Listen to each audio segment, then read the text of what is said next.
Transformer 1000 euros en 40 000 euros, est-ce que ça vous intéresse? J'imagine que oui, et vous êtes au bon endroit car aujourd'hui on va parler de la 8e merveille du monde selon Einstein, et c'est les intérêts composés. On ne peut pas parler des intérêts composés sans parler de Warren Buffett. Warren Buffett, c'est un milliardaire américain avec une fortune estimée à 116 milliards de dollars et il est réputé pour s'être enrichi grâce à ses investissements avec sa société Berkshire Hathaway qui possède des parts dans de très grandes entreprises comme Coca-Cola. Sur ce graphique, vous pouvez voir l'évolution de sa fortune au fur et à mesure des années et elle est exponentielle. Plus le temps passe et plus il gagne de l'argent et c'est ce que nous allons essayer de comprendre et appliquer aujourd'hui. Alors, qu'est-ce que les intérêts composés? Les intérêts composés, c'est gagner de l'argent sur une somme que vous avez investie et que cet argent gagné vous génère encore plus d'argent. On va voir un exemple concret. Si j'investis 100 000 euros et que je prends 10%, mon investissement passe à 110 000 euros. L'année suivante, si je prends encore 10%, je ne gagnerai pas 10% de 100 000 euros, mais 10% de 110 000 euros, soit 11 000 euros. Chaque année, l'argent perçu des intérêts augmentera alors que le taux d'intérêt en lui-même ne change pas dans notre exemple. Et c'est ça les intérêts composés. Il y a 3 paramètres à prendre en compte qui vont influencer la puissance des intérêts composés. L'argent que vous investissez, la durée de placement de cet argent et le taux de rémunération sur la somme que vous avez investie. Mais alors, comment faire pour générer des intérêts composés avec son argent? Les intérêts composés se trouvent dans tous les types de placements avec un taux d'intérêt plus ou moins important. Les livrets proposés par vos banques génèrent des intérêts tous les ans, même s'ils sont faibles. Je vous renvoie vers cette vidéo où je vous explique tous les types de livrets existants et si c'est utile ou non de mettre son argent dessus. Sinon, vous pouvez générer des intérêts composés plus importants avec la bourse ou sur des plateformes de placement immobilier de type crowdfunding, mais le risque lui aussi augmentera, donc vous exposez aussi à des pertes. Vous devez donc avoir une vision sur le long terme pour faire marcher les intérêts composés. Aujourd'hui, Warren Buffett a 91 ans et c'est en partie pour ça qu'il continue aujourd'hui de générer des milliards d'euros grâce à ses investissements. Chez lui, la composante du temps est énorme et c'est celle sur laquelle nous pouvons le moins agir car vivre jusqu'à 91 ans n'est pas donné à tout le monde. L'enjeu sera de voir comment nous pouvons agir à notre échelle sur les 2 autres paramètres pour exploiter les intérêts composés du mieux possible. Pour calculer les intérêts composés, vous pouvez utiliser le site financier.com. Je vous mets le lien en barre d'infos pour le tester. Il est gratuit et très utile pour faire des simulations. Économiser 100 euros par mois, c'est possible même quand vous touchez un petit salaire. Et pourtant, ça peut avoir des effets énormes sur le long terme. Regardez par exemple, si on met 100 euros par mois à un taux de rémunération annuel de 10%, sur 40 ans, ça fait 535 639,99 € pour un investissement de 48 000 euros à la base.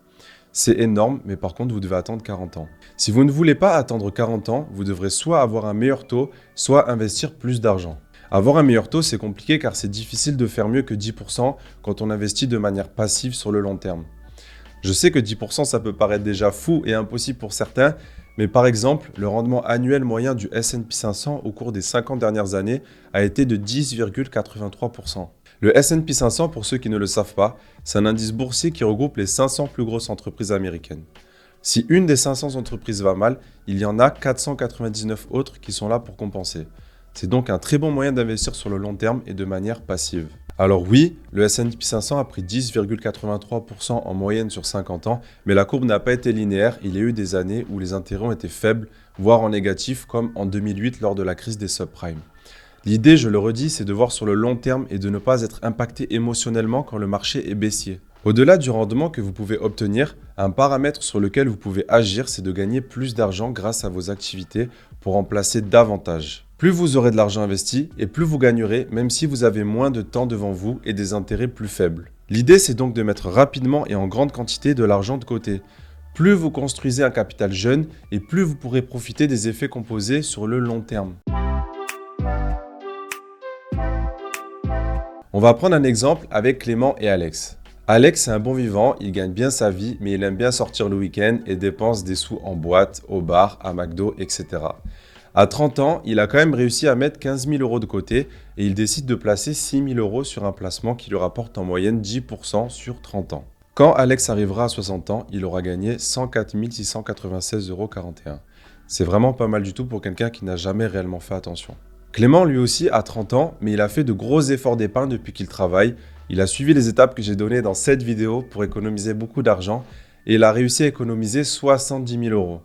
Il décide de placer 40 000 € sur un placement qui lui rapportera à lui aussi en moyenne 10% sur 30 ans. Quand Clément arrivera à 60 ans, il aura gagné 697 976 € et 9 centimes.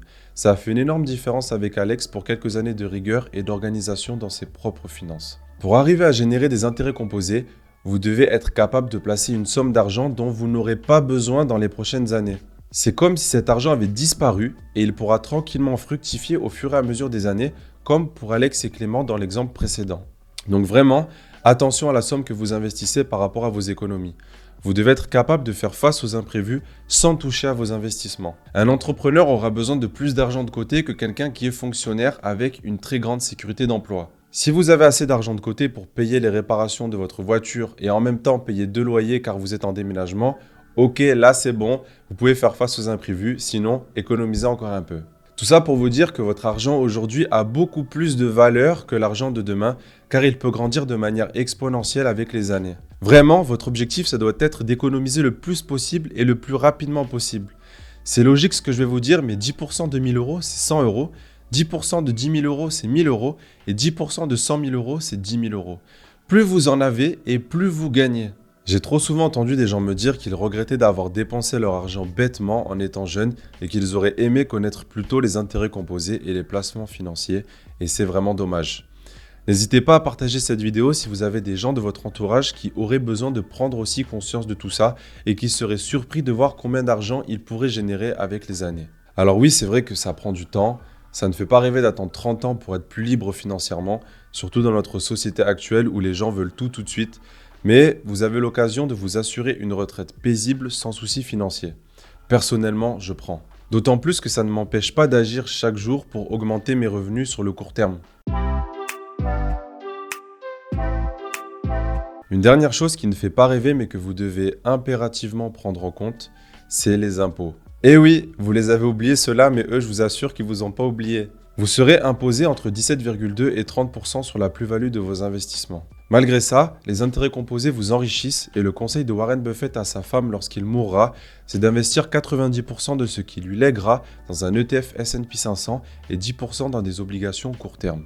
J'ai personnellement acheté des ETF S&P 500 dans mon portefeuille boursier car ils rentraient dans mes critères de sélection pour un investissement sur le long terme et ça fera l'objet d'une prochaine vidéo où je vous montrerai dans quoi j'ai investi. Vous l'aurez compris, ce concept des intérêts composés peut vous permettre de prévoir l'avenir comme votre retraite ou les études de vos enfants. Depuis que je suis petit, j'entends des gens dire que nous n'aurons pas de retraite, nous les nouvelles générations, alors que ce soit vrai ou non, je préfère prendre mes précautions et si jamais il y a une retraite, ce sera que du bonus et je vous conseille de faire de même. Nous arrivons à la fin de cette vidéo, c'était Julien, je vous remercie beaucoup de l'avoir écouté, abonnez-vous pour rejoindre notre communauté et faire partie de l'aventure des audacieux. Profitez bien de votre semaine et on se retrouve très vite pour une nouvelle vidéo. Ciao ciao!